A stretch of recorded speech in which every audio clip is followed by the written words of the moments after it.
Hello and welcome to Recovering Community, a podcast about community, what it means, how it's formed, and how it can be rebuilt. I'm Les Back. I'm the head of sociology at the University of Glasgow. And in my first year as a new Glaswegian, I've been getting out and about in the city, meeting people in their communities and the academic researchers from the School of Social and Political Sciences who are alongside them, making knowledge and finding solutions. It's been a fascinating and inspiring experience. It's all too easy in our age of inequality to only see what divides us. But in making this podcast, it's so clear to me that the threads that bind the social fabric together are strong here if we learn how to notice them. I don't think there's a more powerful symbol of community than the soup pot.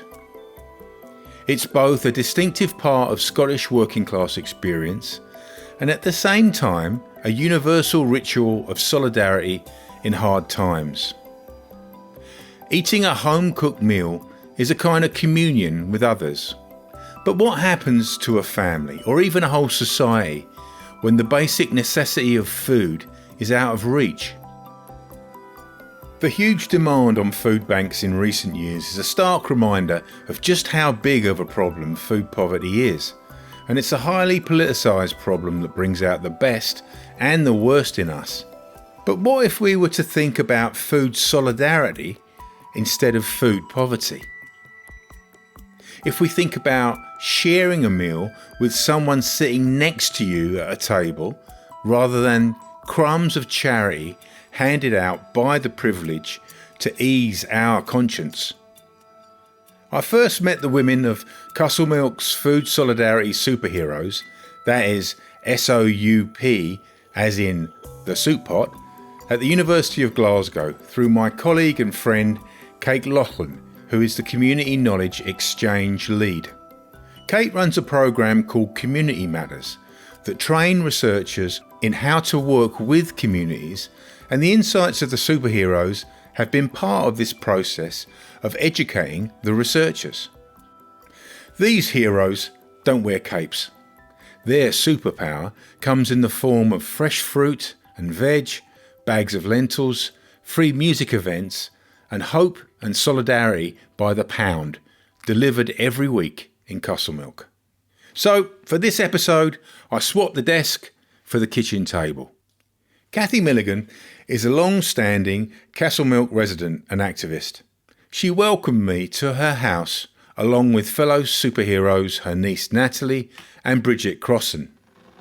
We were also joined by Paddy McKenna, who is the Community Development Manager for the Castleton Housing Association, and Kate Loughlin, who provided some posh sandwiches from Waitrose on behalf of our sponsors, and fittingly, we ate together as we talked. You won't hear much from me, other than the occasional reminder of who's talking. So I'd like to invite you to pull up a virtual chair and meet these extraordinary women. The first voice you'll hear is Cathy, and I began by asking her how the superheroes got started. What we set out to do was fundraise so that, because there's other like food banks and stuff that always had a proviso that you had to fill out a form and claim how poor you were so that you would get a food bank. And also the food banks are all non-perishable foods, so that you weren't getting any fresh fruit and veg and stuff like that. So going through that struggle ourselves and knowing how that makes you feel as a human being and like a bit worthless living in that kind of poverty, we thought it'd be great if we pulled together, got as many resources and shared it back out to the community. So our aim is like every other Saturday that we go out with a soup pack or fresh fruit and dish it out at different street corners in Castlemilk, because the shopping centre was our initial place, but we decided to change that because we know through experience that when you're skint, you've no got anything, you don't even want to go to the shops because it just reminds you of what you've no got. So we do our best to go around different corners of Castlemilk and dish it out. Alongside that, we also do events. And the aim of the events is to raise our spirits, because one of the things, again, it goes is the joy of life and being alive because you're just in survival mode. And we're targeting the people that we know and letting people know about the resources are there, they're just shared out in the wrong way, and we want to change that. We want people to come together. The more people come together, the more resources we have to be able to share out in the community. You talked about going around Castlemilk and the food being circulated in different ways. Could you just tell us a little bit about how that works? It works brilliantly because we're out and within half an hour, we maybe have 50 to 100 soup packs, and within half an hour that's gone, and it's word of mouth, and there's no questions asked. And the idea is like for people to think of a collective pot of soup, that we're all making a pot of soup together and we're all in this together, we're all getting impacted by the cost of greed crisis, and we need to do something about it. And it's the reaction of everybody, it's like so positive, and it's such a good feeling all around. Something about soup, isn't there? You know, you make soup not just for yourself. And when I first heard about what you're doing, superheroes, S-O-U-P-E-R, there's something about the making of soup that invites a sort of something shared. Do you think that's right?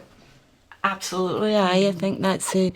We also do food drives and have non-perishable foods in our events, we'll give them out, but the idea of a collective pot of soup that we're in different streets, and so let's say we were doing it this street and we're sharing it out, the thought of all our neighbours making a pot of soup, and it's just that, as you say, it's that kind of homely feel that everybody loves a pot of soup.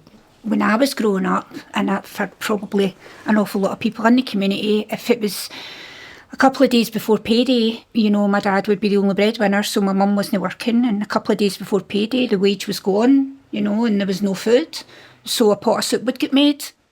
This is Kath's friend Bridget Crossan. As well as the superheroes, Bridget is also involved in the Castlemilk Cooks Up Memories project. And it would get made on the Wednesday because payday was on a Friday. So there was 6 of us in the house, and that pot of soup would do us to Friday. You know, it might be watered down the second day, but it's still done, you know, so we never went hungry because that pot of soup was there. And it's not something that costs a lot of money, although even people might not be able to afford that soup pack. However, if we can give them it, they could get maybe 2 days' dinners out of that soup pack.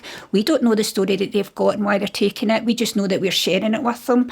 Because that's one of the dangers, isn't it, of the whole idea of the food bank and stuff, that there are some people who are giving and other people who are taking, and as a result of that, it kind of inflates the worth of the giver, and by whether it's meant or not, it can be wounding to the one who's taking it. And that seems to be something that you're doing that's very different. It's like, it changes everything, because even the connections, like, you go up and sometimes you're so downtrodden, everybody just get their head down walking about doing their shopping. This is Natalie. She's Kath's niece, and she's a big part of the superheroes' work. But now it's so nice when you go up there and I can see people and we can smile and say hi, and so it opens their connections up as well, and so it's a beautiful thing. Thing is, the reason why we're doing it is because we're living that. We're struggling with poverty, so we have the insight of the kind of feelings, and we don't want anybody to have their feelings. We want them to know that they deserve better. Everybody deserves better. We shouldn't be worrying about that we don't have enough veg and fruit for our veins and stuff. And the worst feeling is getting handed a voucher because you're struggling and you're not entitled to any benefits, and you're struggling. Somebody gives you a voucher to be able to get in and get food that you don't even always like yourself. You've got to make day. So that's why we stick to the fresh fruit and veg as well, because these are staples, these are things that people need. So we're doing it because we're in the struggle, we're struggling every day, and we need a pot of soup. We need the soup packs just as much as the people we're getting out. I think that's so powerful. But could I just ask you a little bit about how that's done, the work that is involved in getting to the point where the food can be shared in that way? Tell us how that works, the preparation and the making of the food. It's been hard, and thanks to somebody like Paddy, who's a community development worker in Castlemilk, we've had loads of support. She's helped us find funds to be able to buy the food initially, to set it up, and it was through interacting with Paddy, and also the confidence that she gave us. She believed in us as well. So I think that a lot of credit goes to her attitude and everything as well. And the process is that as soon as we've got a wee bit of money, we go and buy like 50 soup packs. The shopping centre, the Brae's fruit and veg shop up in Castlemilk, does a really great soup pack for £2, and it's got the turnip, the carrot, and the leek and everything else. And then we buy like a bag of lentils, and we bag up 50 lentils to go like that. And usually we do it like collectively around the table and share that out around our kitchen table and do that. But the fruit we got delivered for the fruit market, and I mean, it was loads, and we bagged that up. So it was really a really plentiful bag of fruit as well. So it's me, Bridget, Natalie mostly, but we have people all come in and help us as well because they're interested in doing that too. So we're always asking for, because that's what we always say, get involved, and we've got a wee Facebook page and numbers and stuff. Here's Bridget again. With the events that we do, we had our first event in the hope that we would have it was our dream to hold this big music event and be able to give out all the food then. So it's kind of started there where we would just email just about everybody that you could even think of people we didn't know, just chance them at them.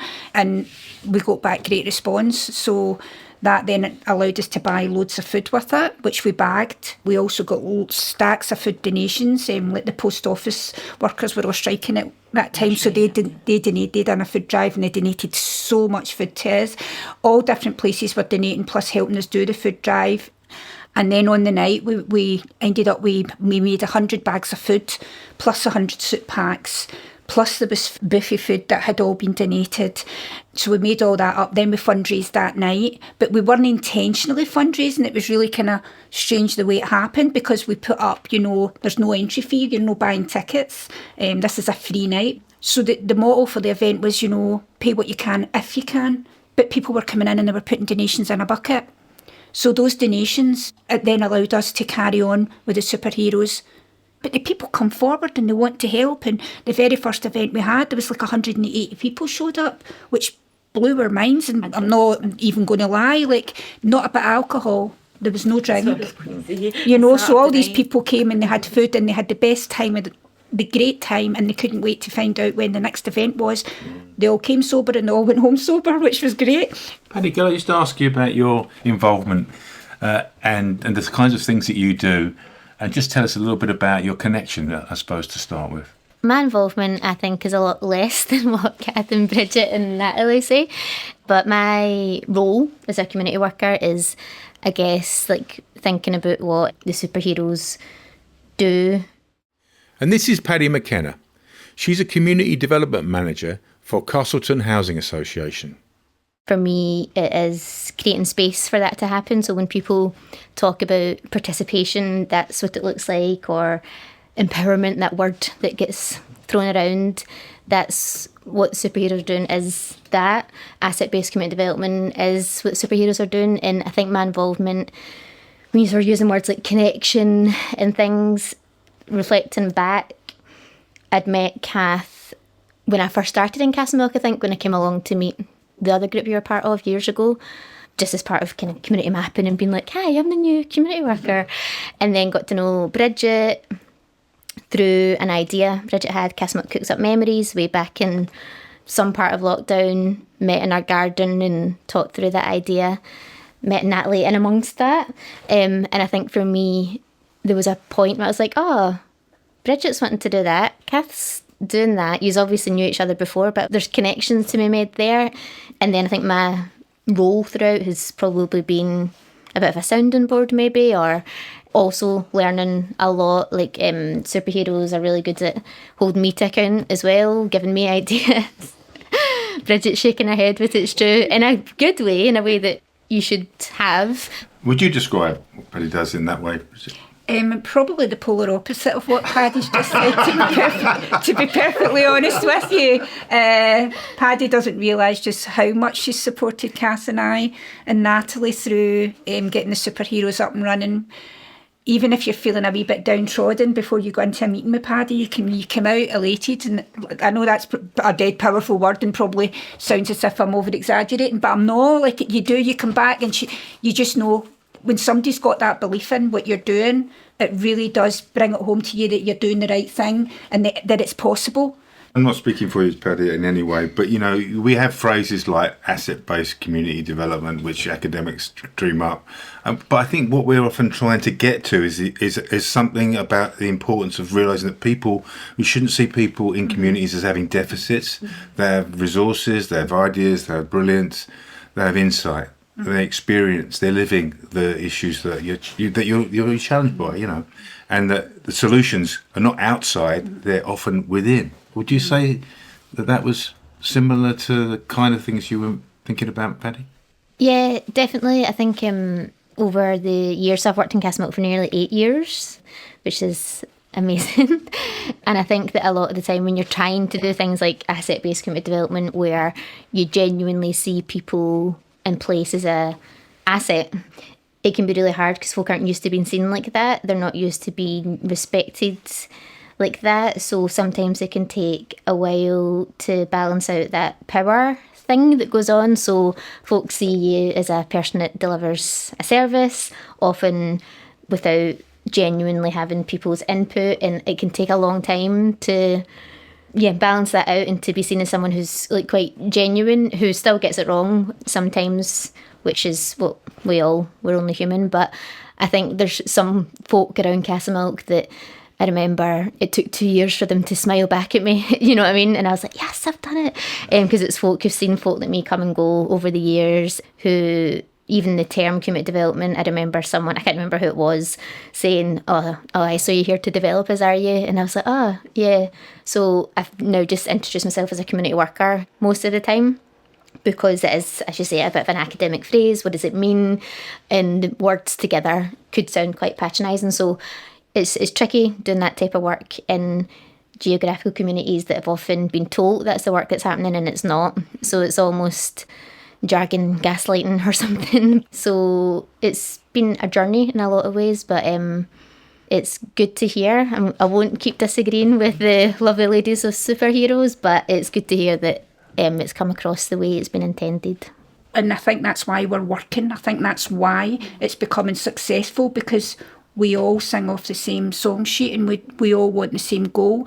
And the goal is to make our community better and bring it together and help each other and make each other happy. We do voice calls to each other and they seem to inspire. It's like our way of kind of boosting each other for the morning, and the day ahead. If we know we've got a challenge in the day ahead, then we just give a wee voice call and say, up and at 'em, let's go and give out soup, and that's us back to smiling and getting on with each other. But every time we feel downtrodden, it's amazing because somebody in the community seems to, or something happens in the community that gives us that, it restores it back that what we're doing is right. Our podcast is called Recovering Community. Mm-hmm. And in a way, we're trying to think about the idea of recovering in two ways. Recovering, taking back, making your own, making communities, making them their lives their own, as well as there is damage in the world and there's hunger in the world and poverty. The words we use matter, don't they? There's something about the idea of food solidarity that is a different way of thinking about the challenge that you're trying to address. I don't know, how did you arrive at that, and what do you think about that? Because I think that we were saying before about people patronising you, it has to come to a level, because there's a good saying, I can't remember who it is, and it's saying similar to, if you're coming here to stand beside me in your fight, you recognise that your fight is the same as my fight and we can work together, then I think that's the idea of the food solidarity, and it's to highlight the fact that the disparity in the world is getting worse and worse, but the resources, all the food and everything that's created comes from communities like ourselves. It's the working class that create that. So I think that the superheroes part, I'm not a big fan of that part, but the food, it starts with food solidarity. Again, like, getting feedback about Bridget is an amazing person. She's so talented in everything she does, and the community is fortunate to have somebody like her, and she also is really popular. She's much more popular than me, so I'm kind of hiding behind her and doing my thing as well. So, I mean, it is really important who you're working and standing alongside as well, and that we're believing in the same thing.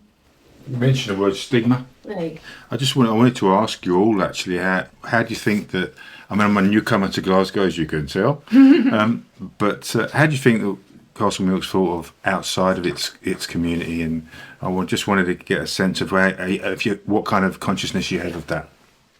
Oh, I mean, Castlemilk outside the community can be frowned upon quite a bit.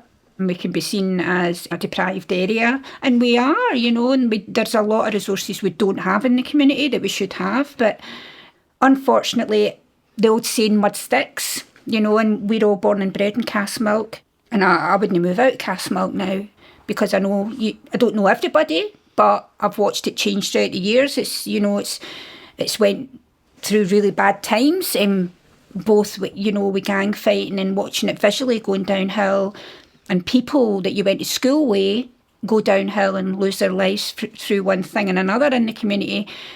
And I think that makes us fight even harder for what we believe in, because we've seen how the people have reached the depths of desperation, and through their mental health, and joined in, they've got involved with the wrong things. And unfortunately, that's the exterior that see those bits before they see the heart of our community, because it is a great place. When I was growing up, there were 66,000 people living here, and it was the biggest scheme in Europe, and that's changed into 14,000. But the poverty is still there, and it's still, and the lifestyles that people lead that get patronised about is the worst thing, that because it's like the kind of Jeremy Kyle thing where people are taught to do it and say, oh, look at that, and this is how they behave in this scheme. But actually, it's the way human beings behave given a set of circumstances and environment that we live in. So the stigma that's here is part of the stigma of poverty, and it's part of why I keeping people divided and pointing fingers at people and saying, I look at that's why they deserve nothing, and it's a lot of shite really. And I think that we need to challenge it, and that's really that's at the heart of what we're doing. That's why your voice is so important, Catherine, because you managed to articulate it like that for people. I just had to say that is so true. It's amazing, beautifully put. Yeah. There's a couple of things that we said before. The phrase "putting food on the table," in a way, seems to speak to some of the things we were talking about before about the judgments people, who gets to eat, who doesn't. It's a way in which that experience of living in a divided world where there are scarce resources gets lived out. Who doesn't get to eat? Yeah. Who do you provide for first? In families, they're judgments that people are making often all the time, aren't they? Well, I think straight away it starts at, who's giving food out or where the food's coming from, doesn't it? That brings the judgment with it straight away.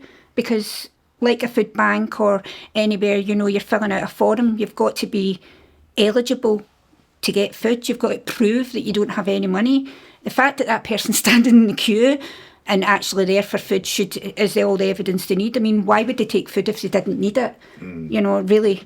One of the things like food banks and everything is so patronising as well. It just shouldn't exist, and it's a basic human right. It's like the day we're lucky enough to get sandwiches for Waitrose, but that's not something that we would get. The only way we would get that is through the food that they've thrown out.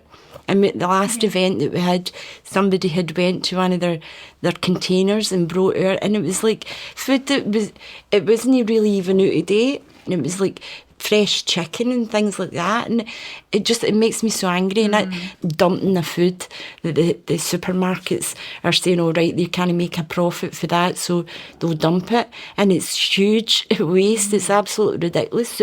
But that's like the crumbs for the captain's table that we get. So that makes me angry, and that's why it's really important to say, no, food solidarity, we all deserve better, and we deserve to have the best nutrition if we're going to survive this world as well. So in a way, when we're doing this, we're also challenging the bigger picture of making profit out of feeding people, and it's disgraceful. Could I just ask you a little bit before coming to Kate about the joy and memory? And I love the idea of your project around Castlemilk cooks up memories. Food does that as well, doesn't it? It obviously gives us joy and sustenance, but it often connects us to our histories and past and presents, sometimes our futures as well. I think food is the one thing that the whole world has got in common, that everybody has in common with each other, is food, because we all need it to survive.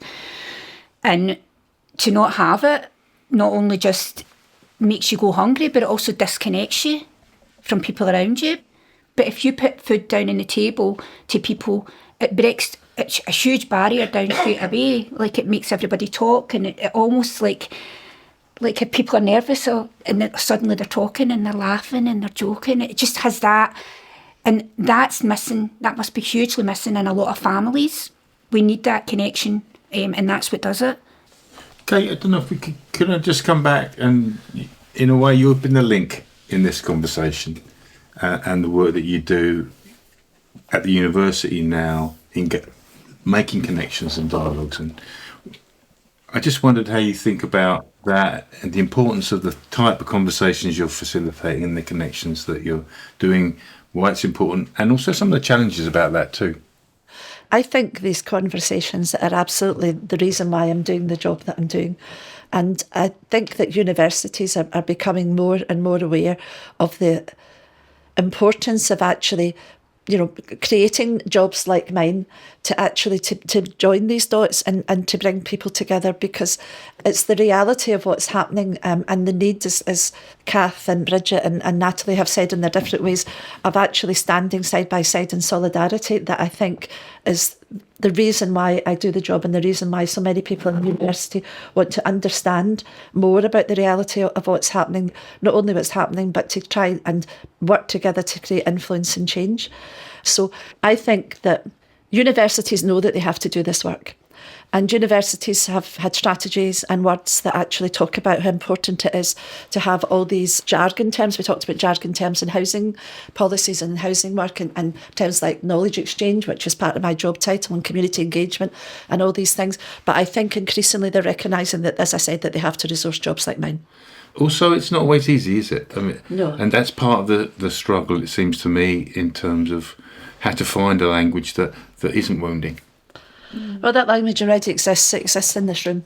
It exists from the mouths and the thoughts and the ideas of the people that we've just been listening to. And I think it comes down to power.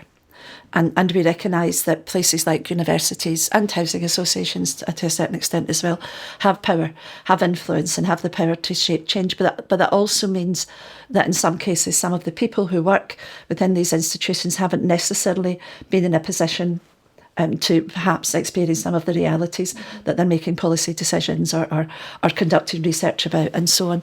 So I think I'm a great believer in actually naming these things that are hidden in the dark.